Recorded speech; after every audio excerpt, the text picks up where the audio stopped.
What's going on, guys? I know I just posted a video showing these forged wire strippers from Knipex a little bit. I wanted to fire up the camera, do another little demo for you guys. I've been playing with these a little bit more in the shop tonight. I got little pieces of wire and sheathing everywhere. But I figured I'd just show you how handy these little guys are.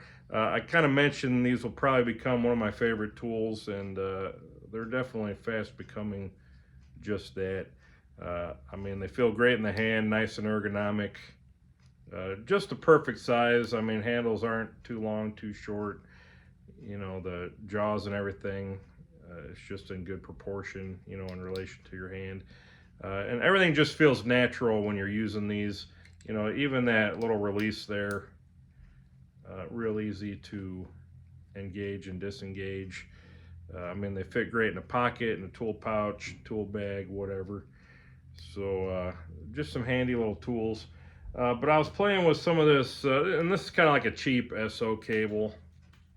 Actually came with a mini split I just installed in the shop, but had a little bit too much. So, you know, I got a good scrap piece here.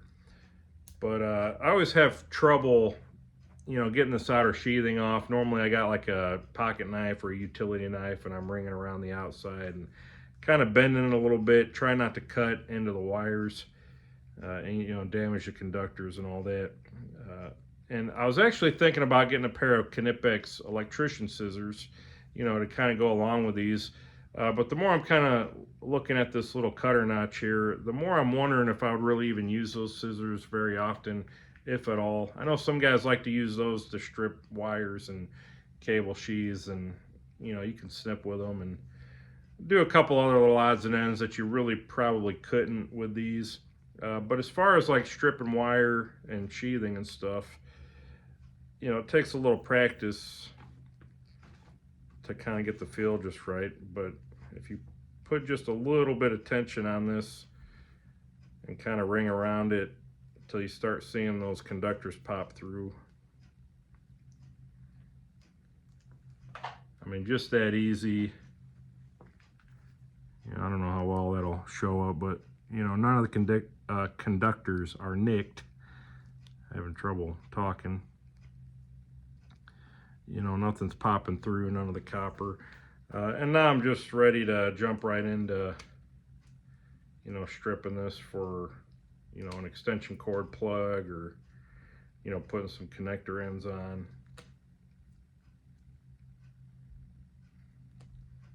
Or, you know, doing whatever I got to do with it.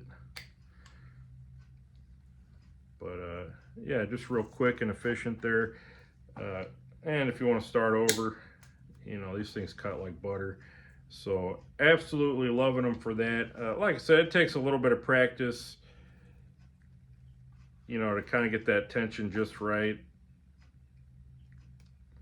But, you know, a couple times around and pretty much a pro, right?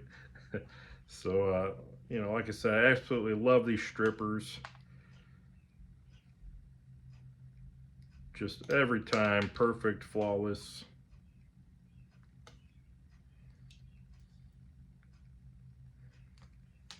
And I'm sure if I did this all day, I'd be a little faster. But yeah, they're great for that. I even got a piece of Romex. You can kind of do the same thing on. Again, you kind of got to get the feel for it a little bit. But just pop that sheath right off. And maybe I want to grab this paper. Kind of pop that off.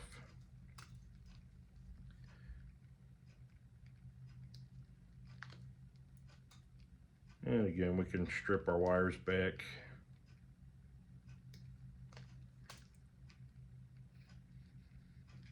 Use our pliers for our loop.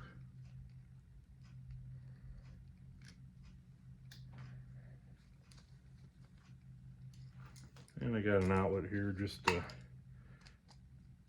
kind of test the hooks on.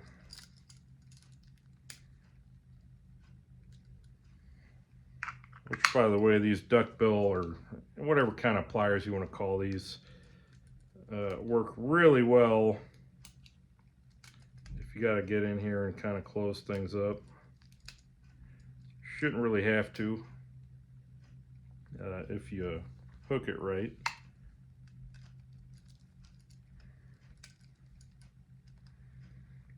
A little out of practice.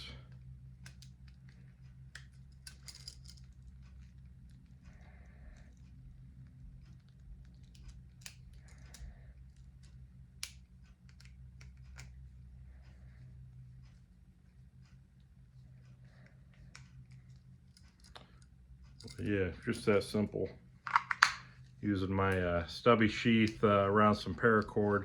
Real handy, real accessible if you're working, got multiple tools. Real nice if you got a shirt pocket. You stick one in the pocket, grab your screwdriver, pop it back in, go back to the other tool. So let's go ahead and loop this ground wire while we got the camera on.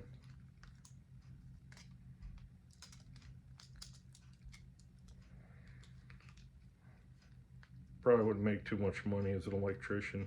A little bit too slow.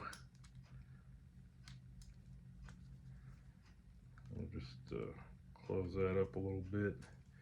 So at any rate, another thing I wanted to try were these screw cutters. I think these are 632 screws. Rip that stupid plastic thing off. It's great till you don't need it, I guess.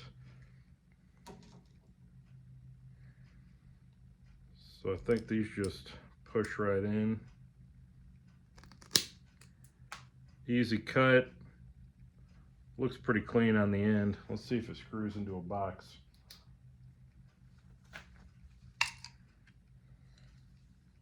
Actually, I probably don't even need my screwdriver, hopefully. Oh yeah, flawless. So screws right into the box, absolutely no issues. Got some screws here. Let's take one of these out and cut it. I think these are 832, so the next size. These are kind of like your two basic screw sizes most electricians are dealing with pretty consistently.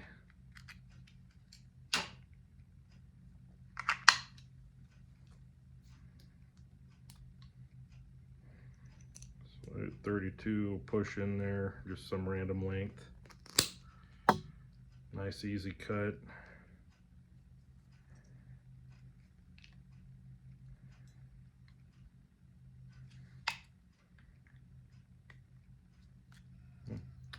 Did have to give it a half turn with a screwdriver to help get it out there, but I guess that's not a huge deal. Well, let's see if it actually screws back in.